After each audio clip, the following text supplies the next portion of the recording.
morning, everybody. Today, in this lecture, I am going to teach you about IUPAC name. This is a system with the help of which we can study or name the organic compound which is very complicated in nature, in structure, which has complicated structure. Jैसे, for example, there are so many organic compounds like this. See, how can you name this organic compound? So, various rules have been quoted by this system with the help of which we can study the name of the organic compound. Like this is also have a complicated structure.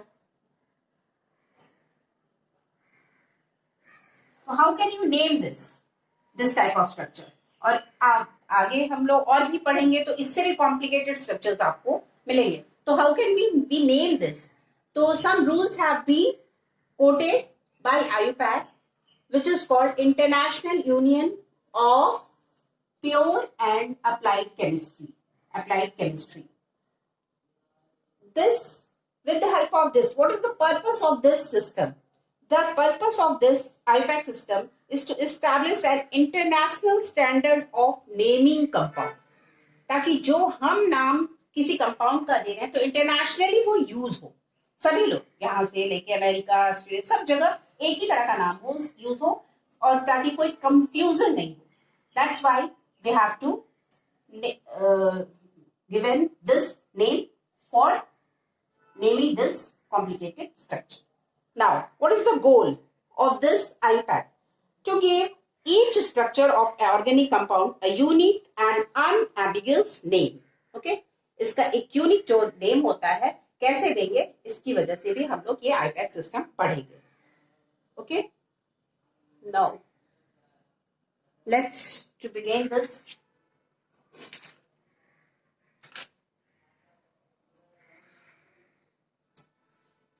This is the full form of IUPAC, International Union of Pure and Applied Chemistry.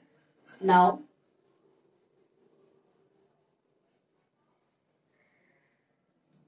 naming of organic compound. How we name this? Okay, the IUPAC name of now naming of organic compound. How can we name it? It is primarily based on the following things. The first is word root. Word root.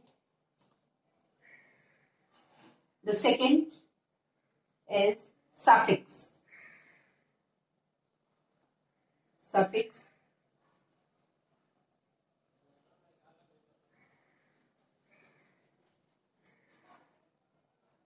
Suffix are also of two types. Primary suffix. Primary suffix. Secondary suffix.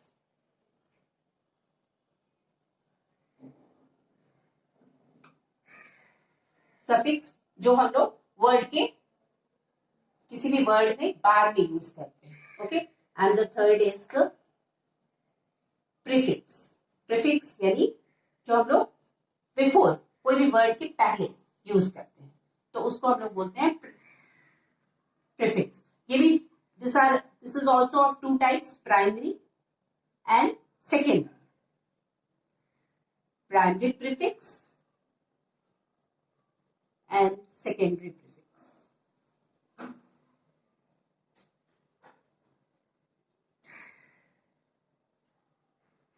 And now we will read one by one this three, because IUPAC name is totally based on this three topic.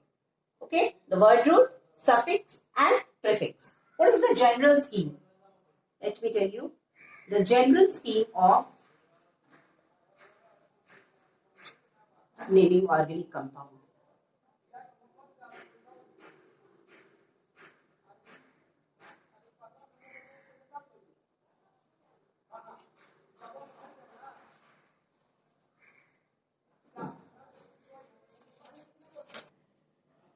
General scheme of naming organic compound. Generally हम लोग कोई भी compound का जब नाम लिखते हैं तो कैसे लिखते हैं? तो सबसे पहले सेकेंडरी प्रीफिक्स का हम लोग यूज करते हैं, सेकेंडरी प्रीफिक्स, ठीक है। उसके बाद हम लोग प्राइमरी प्रीफिक्स का यूज करते हैं, उसके बाद देन वर्ड रूट, उसके बाद primary suffix and then secondary suffix. Suffix है इसलिए ये बाद में यूज होगा प्राइमरी और सेकेंडरी, और प्रीफिक्स पहले यूज करते हैं। सेकेंडरी प्रीफिक्स को हम लोग पहले लगाते हैं, फिर प्राइमरी, फिर वर्ड रूट, फिर प्राइमरी सफिक्स, फिर सेकेंडरी सफिक्स। अब आइए इसको जानते हैं कि किस तरह से हम लोग यूज करते हैं। ओके, वर्ड रूट से भी क्या पता चलता है, इससे हम लोगों को नंबर ऑफ कार्बन एटम, ये कि कोई भी ऑर्गेनिक कंपाउंड में सबसे पहला हमारा काम होता है नंबर ऑफ कार्बन एटम को काउंट करने के लिए। तो वर्ड रूट बताते हैं कि how many numbers of carbon atoms are in the given compound.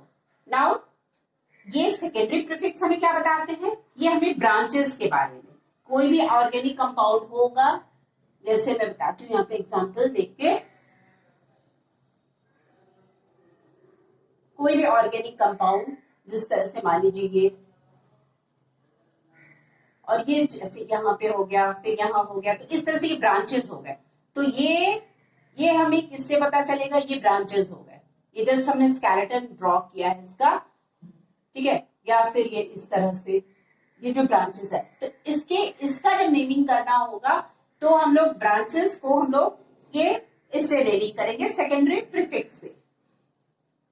Okay, primary prefix हमें बताता है cyclo, if the compound is cyclo, cyclic. अगर साइक्लिक कंपाउंड होगा, मान लीजिए यहाँ पे ये इस तरह से, ये साइक्लिक कंपाउंड हो गया है ना, ये इसको हम लोग बोलते हैं 1 2 3 4 साइक्लोब्यूटेन। ओके, तो साइक्लो हम लोग इसको ब्यूटेन पढ़ते हैं, क्यों, क्योंकि ये साइक्लिक कंपाउंड है, तो हम लोग क्या लगाएंगे, साइक्लिक। ये हमें बताता है उस केस में यूज करेंगे जब कंपाउंड साइक्लिक होगा। अदरवाइज नॉर्मल जो होते हैं, नॉर्मल कंपाउंड में हम प्राइमरी प्रीफिक्स का यूज नहीं करते हैं, तो हम लोग साइक्लिक कंपाउंड में साइक्लिक यूज करते हैं। ओके, वर्ड रूट हो गया, नंबर ऑफ कार्बन एटम्स बताता है। उसके बाद आपका आ गया प्राइमरी सफिक्स, जो हमें प्राइमरी सफिक्स में हमें ये प्राइमरी सफिक्स ये बताएगा कि द गिवन कंपाउंड में डबल बॉन्ड है या सिंगल बॉन्ड है या ट्रिपल बॉन्ड है, कितने बॉन्ड्स है। सिंगल अगर होगा तो एन लगाएंगे, ANE, डबल होगा तो इन होगा, और अगर ट्रिपल बॉन्ड हो, सो प्राइमरी प्रीफिक्स हमें क्या बताते हैं कि गिवन कंपाउंड में either it consist of single bond और डबल बॉन्ड या ट्रिपल बॉन्ड। अगर कोई भी कंपाउंड ये, तो हमें प्राइमरी प्रीफिक्स ये बताते हैं कि सिंगल होगा, ये डबल होगा या ट्रिपल बॉन्ड होगा। इसका हम लोग सिंगल बॉन्ड का क्या यूज करते हैं, सफिक्स जो बाद में यूज करते हैं वो ANE, डबल बॉन्ड में ENE, और ट्रिपल में क्या होता है, आइन। ये हम इसके लिए यूज करते हैं, इसके लिए और इसके लिए। तो कोई भी कंपाउंड में डबल हो, सिंगल हो या ट्रिपल बॉन्ड हो या डबल, तो उसमें किस तरह से हम यूज करेंगे वो हम आगे पढ़ेंगे। ओके, और अब बताते हैं सेकेंडरी प्रीफिक्स के बारे में, जो हमें फंक्शनल ग्रुप, या मैंने लिखा है फंक्शनल ग्रुप के बारे में बताते हैं कि whether the compound consist of hydroxyl group, alcohol group को ही बोलते हैं, तो अल्कोहल ग्रुप होगा, या फिर अल्डिहाइड भी ग्रुप हो सकता है, या बहुत सारे ग्रुप्स के बारे में अभी लिखवाएंगे आपको।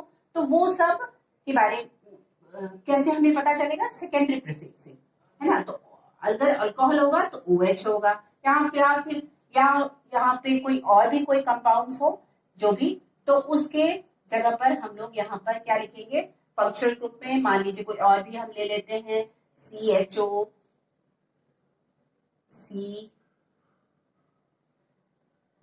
ये है हमारा क्या, कौन सा ग्रुप है, अल्डिहाइड ग्रुप है। तो कुछ भी हो, या फिर अगर OH वही ये लग गया तो ये हमारा कार्बोक्सिलिक ग्रुप है। तो ये कौन बताता है, ये हम लोग सेकेंडरी सफिक्स से हम लोग इसका पता लगाते हैं। लास्ट में अभी हम लिखवाते हैं, फिर आपको ये ज्यादा क्लियर हो जाएगा। ओके, ठीक, अब हम शुरू से एक एक करके वर्ड रूट से पढ़ेंगे इसको। word root. The first one is the word root. Word root क्या हमें बताता है? Number of carbon atom. What it indicates? Indicates number of carbon atom. Number of carbon atom in a given compound. In a given compound. Okay.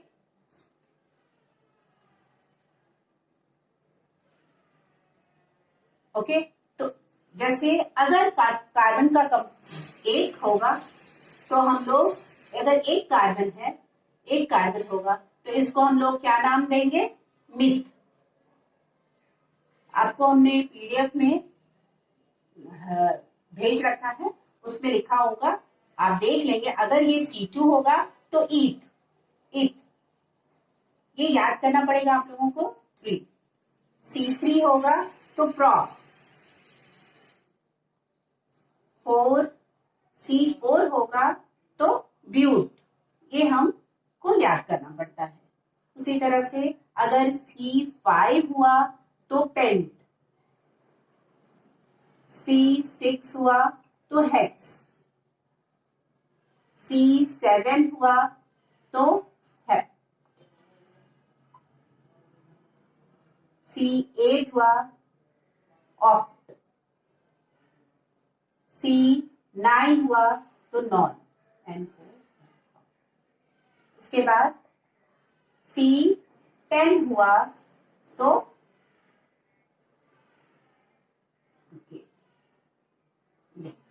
ठीक है. तो इस तरह से हम नंबर ऑफ कार्बन एटम्स जितने भी होंगे, अगर 3 हमारे कोई भी कंपाउंड में 3 कार्बन होंगे तो प्रॉप यूज करेंगे. अगर 6 होते हैं, जैसे बेंजीन हो, आप लोगों ने पढ़ा होगा बेंजीन में कितने कार्बन होते हैं? 6. 1 2 3 4 6 7. हेक्सेन, हेक्स इसको पढ़ेंगे, फिर आगे हम लोग पढ़ेंगे. बाद में क्लियर होगा जब हम एक एक कंपाउंड को अलग अलग से रूल के अकॉर्डिंग पढ़ेंगे तब. ओके. तो ये हो गया word root. Word root indicates the number of carbon in a given compound. उसके बाद अगर 1 है तो मिथ, फिर 2 है तो इस तरह से हम इस टेबल को याद करना पड़ेगा. मैंने पीडीएफ में डाल रखा है. ओके. अब आगे हम पढ़ेंगे वर्ड रूट के बाद सफिक्स.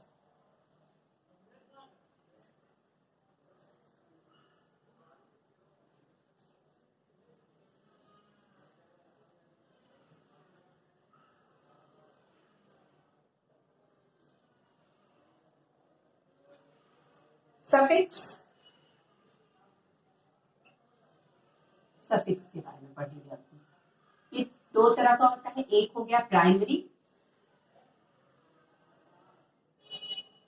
सफिक्स और दूसरा होता है सेकेंडरी. सॉरी, तो पहले प्रीफिक्स के बारे में. सफिक्स, ठीक है. Secondary suffix. सफिक्स क्या होता है आपको बता चुकी हूँ, जो बाद में लगता है. ठीक. तो इस तरह से हम प्राइमरी सफिक्स के बारे में पहले पढ़ेंगे. तो ये क्या बताता है? प्राइमरी सफिक्स हमें unsaturation whether the compound is saturated or unsaturated. मतलब सैचुरेटेड आपने पिछले क्लासेस में पढ़ा होगा. सैचुरेटेड कंपाउंड किसको बोलते हैं? जिसमें डबल बॉन्ड सिंगल बॉन्ड होता है, सिंगल बॉन्ड. और अनसैचुरेटेड में क्या होता है? डबल और ट्रिपल बॉन्ड. अनसैचुरेटेड में क्या होता है? डबल और ट्रिपल बॉन्ड. ओके. अब हम तो ये हमें सैचुरेशन अनसैचुरेटेड प्राइमरी सफिक्स बताता है कि गिवन कंपाउंड में सिंगल बॉन्ड है, डबल बॉन्ड है या ट्रिपल बॉन्ड है. तो सिंगल बॉन्ड को हम डिनोट करते हैं ANE, एन से.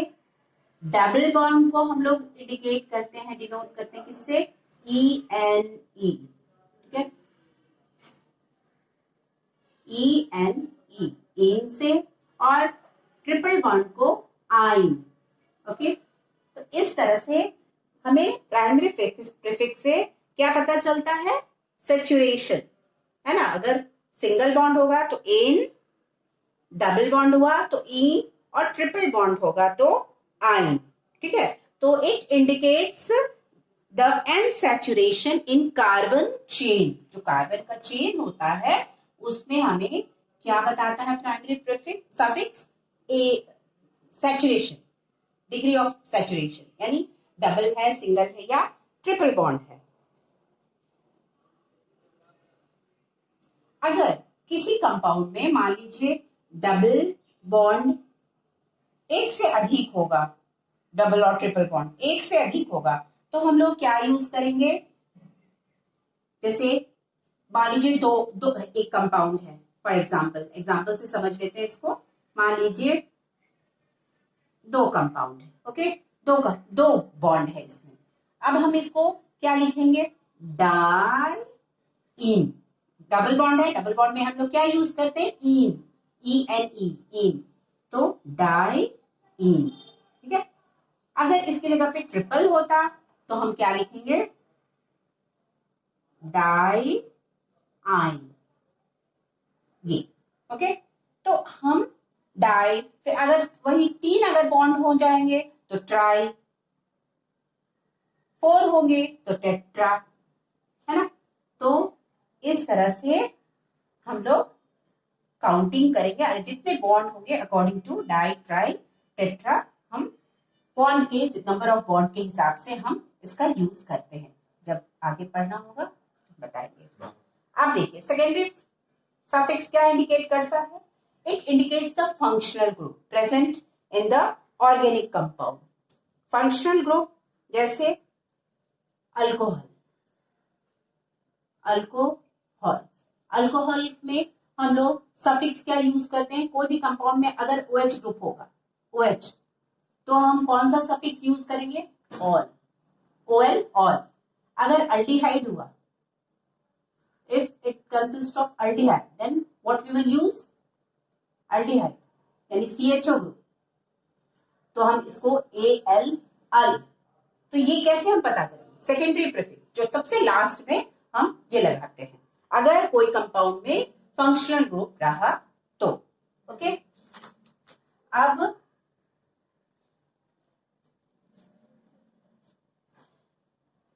ये हो गया आपको प्राइमरी प्रीफिक्स में मैंने बता दिया, अगर दो होगा बॉन्ड डबल तो डाई, अगर तीन होगा तो ट्राइन, इस तरह से कैसे हम यूज करते हैं, okay. Now we will study about prefix. वो भी दो तरह के होते हैं, प्रीफिक्स भी दो तरह के होते हैं, primary prefix and the secondary prefix.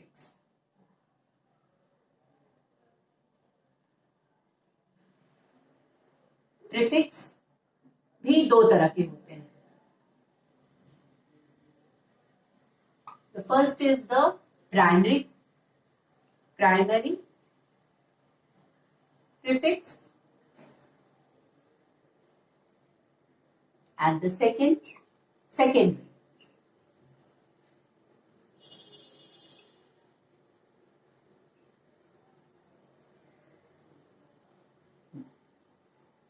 अब ये प्राइमरी प्रीफिक्स मैंने बताया था किसके लिए यूज होता है, it is use for cyclic compound, if the compound is cyclic, this is not for acyclic. Acyclic मतलब जो नॉर्मल चेन इस तरह से होते हैं, ब्रांचेस होते हैं, इसमें होते हैं सेकेंडरी प्रीफिक्स, ये हमें ब्रांचेस के बारे में बताते हैं, जैसे ऐसे यहाँ अल्काइल ग्रुप है या फिर इस तरह से, या क्लोरीन ग्रुप है मान लीजिए इस तरह से, तो ये ब्रांचेस के बारे में हमें बताते हैं। ये सेकेंडरी प्रीफिक्स ब्रांचेस के बारे में, पहले हम लोग प्राइमरी प्रीफिक्स जान लेते हैं। ये होता है for cyclic compound, cyclic, if the compound is cyclic then we will use this primary prefix. और हम क्या लगाते हैं स्टार्टिंग में, सबसे पहले हम लोग प्राइमरी प्रीफिक्स, अभी हमने जो स्कीम बताया था आप लोग को जनरल स्कीम, तो उसमें हम लोग सबसे पहले मैंने आपको लिखा था कि क्या यूज करते हैं, सेकेंडरी। सेकेंडरी मतलब अगर कंपाउंड में, अभी मैं आपको बता रही हूँ क्या क्या यूज करते हैं सेकेंडरी प्रीफिक्स में, कौन कौन सी कंपाउंड ग्रुप्स रहते हैं वो मैं बता देती हूँ। पहले इसके बारे में बता दूं कि साइक्लिक कंपाउंड अगर इस तरह से रहता है, मान लीजिए ये इस तरह से साइक्लिक कंपाउंड है, तो हमेशा हम क्या यूज करेंगे, साइक्लो, चाहे वो 4 रिंग हो, 5 रिंग हो, साइक्लो साइक्लो। तो जैसे मान लीजिए ये है, तो ये क्या है, साइक्लिक फॉर्म में है। ये साइक्लिक फॉर्म में है, और ये तो मालूम ही है कि यहाँ H ग्रुप H रहता है, हाइड्रोजन कंसिस्ट है ना, CH2 ग्रुप H। तो ये if it is in cyclic form then we will use primary prefix cyclo, यानी सेकेंडरी प्रीफिक्स के बाद हम इसका यूज करते हैं। जनरल स्कीम में मैंने बताया था कि पहले हम लोग सेकेंडरी प्रीफिक्स यूज करते हैं, यानी ब्रांच में देखते हैं कि कौन सा सब्स्टिट्यूट है, वो अभी पढ़ाएंगे। उसके बाद हम साइक्लो कंपाउंड, अगर साइक्लो कंपाउंड साइक्लिक फॉर्म में होगा तो हम साइक्लो का यूज करेंगे। ओके, जैसे इसका हम नाम देते हैं, ये क्या हुआ, साइक्लो, और कार्बन कितने हैं हमने बताया था, 3 कार्बन का क्या होता है, प्रॉप। हमने वो टेबल बताया था वर्ड रूट में, नंबर ऑफ कार्बन एटम हम काउंट करेंगे तो 1 2 एंड 3, तो 3 कार्बन है तो 3 का प्रॉप होता है। तो और हम क्या लगाएंगे उसमें, और चूंकि सिंगल बॉन्ड है तो हम क्या यूज करेंगे, ANE। ओके, 3 कार्बन है, वर्ड रूट क्या हमारा हो गया, वर्ड रूट हो गया हमारा 3। ओके, अब हम चूंकि कंपाउंड साइक्लो है तो सबसे पहले हम साइक्लो, कोई ब्रांच नहीं है इसमें तो हम ब्रांच का वो सेकेंडरी प्रीफिक्स का यूज नहीं करेंगे। अब हम 3 है तो हम साइक्लिक है चूंकि, तो सबसे पहले हम कंपाउंड, इस कंपाउंड को नेम करने के लिए हम क्या लिखेंगे, साइक्लो। उसके बाद हम नंबर ऑफ कार्बन है 1 2 3, और सिंगल बॉन्ड है तो हम क्या यूज करेंगे, प्रॉप, और उसके साथ क्या लगेगा, ANE। ओके, ये प्रोपेन, यानी इसका नाम क्या हो गया इस कंपाउंड का, साइक्लोप्रोपेन। इसी तरह से और भी 4 होगा कार्बन, 5 अभी मैंने जैसे दिखाया था, ये 6 होगा तो साइक्लोप्रोपेन, जैसे मान लीजिए 6 है, C। इस तरह से मैं स्केलेटन स्ट्रक्चर ड्रॉ कर रही हूँ, देखिए, ठीक है। तो अब 1 2 3 4 5 6 का हमने बताया था ना, वर्ड रूट पे नंबर ऑफ कार्बन काउंट करेंगे तो 6 है, तो यानी हेक्स। और अगर मान लीजिए यहाँ पे कहीं पे एक डबल बॉन्ड हो गया तो हम इसका क्या नाम देंगे, क्या एन तो नहीं लिखेंगे, क्या लिखेंगे, ENE। और अगर मान लीजिए ट्रिपल बॉन्ड हो गया इधर, तो हम लोग क्या लिखेंगे, हेक्स तो नंबर ऑफ कार्बन, आइन, हेक्साइन। ओके, तो इस तरह से हम लोग कंपाउंड का नेम करते हैं। ये हो गया आपके all about primary prefix. Now we will proceed to secondary prefix।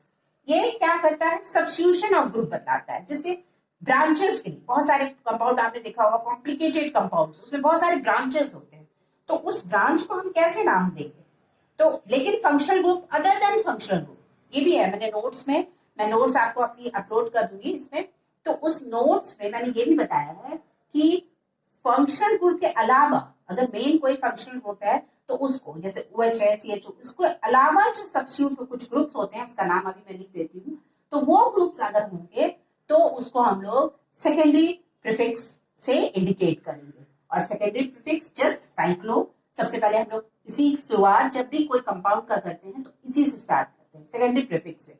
तो पहले सबसे पहले मान लीजिए इस कंपाउंड को लेते हैं, ओके, तो इसमें आपका हम लोग सबसे लॉन्गेस्ट चेन जो अभी हम बताएंगे, रूल जब हम लोग पढ़ेंगे तो हम बताएंगे। मान लीजिए यहाँ से सबसे पहले बताएंगे ये रूल 1 2 3, 1 2 3 सबसे लॉन्गेस्ट चेन हम लोग यूज करते हैं। ये हम रूल जब पढ़ेंगे, एक एक करके रूल भी पढ़ेंगे, तो उसमें हम आपको बताएंगे कि ये हमने ऐसे क्यों किया। 1 2 3 4 5 हो गया। अब 5 पे क्या है, कौन सा सब्स्टिट्यूट है, क्लोरीन। तो क्लोरीन को हम लोग क्या बोलते हैं, क्लोरीन को क्लोरो यूज करते हैं हम लोग, क्लोरो। अगर फ्लोरीन होगा तो फ्लोरो, ब्रोमीन होगा तो ब्रोमो। तो इस तरह से 5 पे क्या है, क्लोरो, तो हम लोग यहाँ पे लिखेंगे 5 पे क्लोरो है, तो ये सब्स्टिट्यूट है, सब्स्टिट्यूशन। तो ब्रांचेस में, इस ब्रांच में क्लोरो हमने इसको लिखा। अब 5 पे 5 क्लोरो, अब 3 पे एक कार्बन है, तो इसको हम लोग 3 पे, ये इसको मिथाइल ग्रुप है ये, ओके, यहाँ पर भी मिथाइल ग्रुप है, ठीक है। तो सबसे पहले हम लोग लिखेंगे 5 क्लोरो, अब 2 पे, 2 पे और एक 3 पे, क्या है मिथाइल ग्रुप है, तो 2 मिथाइल है तो डाई मिथाइल। ये सब मैं एक एक करके आप लोग को एक्सप्लेन करूंगी, अभी आपको नहीं समझ में आएगा, अभी मैं बस बता रही हूँ कि ब्रांच सेकेंडरी प्रीफिक्स होता क्या है। तो हम स्टार्टिंग में ये जो लगाएं, ये चीज ये इंडिकेट करता है secondary prefix. 5 chloro 2 di methyl और नंबर ऑफ कार्बन कितने हैं 5, तो पेंटेन, इसका नाम क्या हो गया पेंटेन। देखिए कितना लंबा कंपाउंड है।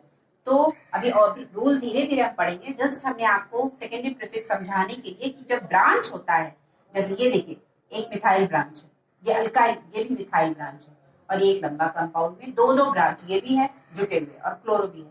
तो हमने स्टार्टिंग में इस तरह से 5 क्लोरो 2 डाई मिथाइल, ये ब्रांचेस को हमने सबसे पहले यूज किया। उसके बाद ये हो गया, तो ये this is about secondary prefix, ये हो गया आपका सेकेंडरी। तो अब मैं कुछ कंपाउंड्स, 4-5 कंपाउंड्स है जो हम लोग सेकेंडरी प्रीफिक्स में यूज मोस्टली करते हैं, वो है आपको मैं बता देती हूँ। जैसे ग्रुप और एटम, एटम और ग्रुप कौन सा है, पहला कोई भी हैलोजन, क्लोरो, ब्रोमो, फ्लोरो, ठीक है, ये हो गया, इसको हम लोग यूज करते हैं और इसका नाम क्या देंगे, जैसे मान के फ्लोरीन है तो फ्लोरो, फ्लोरो, क्लोरो, ब्रोमो, ये ओके। उसके बाद कोई भी अल्काइल ग्रुप हो, ठीक है, जैसे CH3, तो ये कोई भी या फिर हम अल्काइल ग्रुप को आपने पढ़ा ही होगा कि R से डिनोट करते हैं, तो कोई भी अल्काइल ग्रुप, तो अल्काइल ग्रुप क्या आपने पढ़ा होगा, जब मीथेन से एक नंबर कम हो हाइड्रोजन तो वो अल्काइल ग्रुप होता है। इस केस में ये सब क्या है आपके, फिर OCH3, ये इसको बोलते हैं हम लोग मिथॉक्सी, क्या बोलते हैं मिथॉक्सी, इसको आप याद करना मिथॉक्सी। उसके बाद और कौन सा, ये सब हम लोग सेकेंडरी प्रीफिक्स में यूज करते हैं, NO2 और एक NO, ये होता है नाइट्रो, और ये होता है नाइट्रो। सो अब देखिए ये सारे कंपाउंड्स अगर आएंगे तो हमें सेकेंडरी प्रीफिक्स वो ब्रांच में होंगे, ये सारे जो भी कंपाउंड आप देख रहे हैं ये सारे ग्रुप और एटम, तो ये किसमें होंगे सेकेंडरी प्रीफिक्स के फॉर्म में होंगे, यानी ब्रांचेस में लगे रहेंगे, ये सब फंक्शनल ग्रुप में नहीं गिने जाएंगे। इसके अलावा जो कंपाउंड्स होंगे वो सारे फंक्शनल ग्रुप, मेन जो पेरेंट कंपाउंड वो फंक्शनल, तो फंक्शनल ग्रुप के बारे में भी एक एक करके पूरा सीनियरिटी के हिसाब से हम बताएंगे। तो ये आपका हो गया कैसे हमने इसको देखिए किया, सेकेंडरी प्रीफिक्स ब्रांच में, इन सबका ब्रांच में, ये जैसे क्लोरीन लगा हुआ था, फिर अल्काइल ग्रुप भी लगा हुआ था, तो उसको हमने नेमिंग करना अभी सिखाएंगे आगे में। तो आप ये केवल नोट डाउन कर लीजिए और ये याद करना जरूरी है। तो इसको हम लोग इन सभी एटम और ग्रुप को इसमें यूज करते हैं सेकेंडरी प्रीफिक्स के बारे में। ओके, नाउ थैंक्स, आगे फिर हम कंटिन्यू करेंगे। Okay thanks.